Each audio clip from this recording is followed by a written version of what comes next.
বসুন্ধরায় অবস্থিত এভারকেয়ার হাসপাতালে ভর্তিরত সাবেক প্রধানমন্ত্রী, তিনবারের প্রধানমন্ত্রী বেগম খালেদা জিয়াকে স্বাস্থ্যের খোঁজখবর নেওয়ার জন্য বাংলাদেশ সরকারের মাননীয় প্রধান উপদেষ্টা আসছেন। উনি বিএনপির চেয়ারপারসন বেগম খালেদা জিয়ার শারীরিক অবস্থার খোঁজখবর নিয়ে উনি এভারকেয়ার হাসপাতাল ত্যাগ করছেন। বাংলাদেশ সরকারের মাননীয় প্রধান উপদেষ্টা ডক্টর ইউনূস বেগম খালেদা জিয়ার শারীরিক অবস্থার সার্বিক খোঁজখবর নিয়ে উনি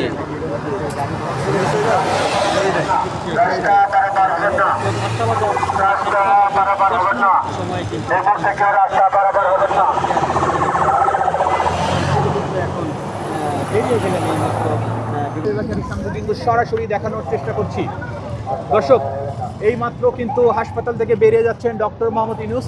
আপনাদেরকে ইতিমধ্যে বলেছি যে বেগম জিয়াকে দেখতে কিন্তু এভারকেয়ারে প্রবেশ করেছিলেন ডক্টর মোহাম্মদ ইউনূস এবং এই মুহূর্তে তিনি কিন্তু বেরিয়ে যাচ্ছেন।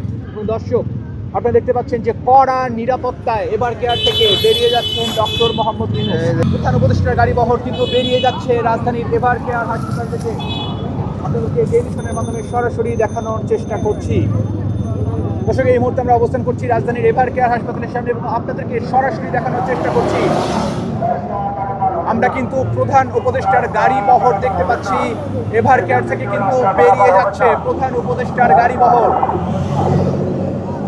দর্শক, আপনাদেরকে যেমনটা দেখাচ্ছিলেন বেগম খালেদা জিয়াকে দেখতে এভারকেয়ার হাসপাতালে এসেছিলেন প্রধান উপদেষ্টা ডক্টর মোহাম্মদ ইউনূস।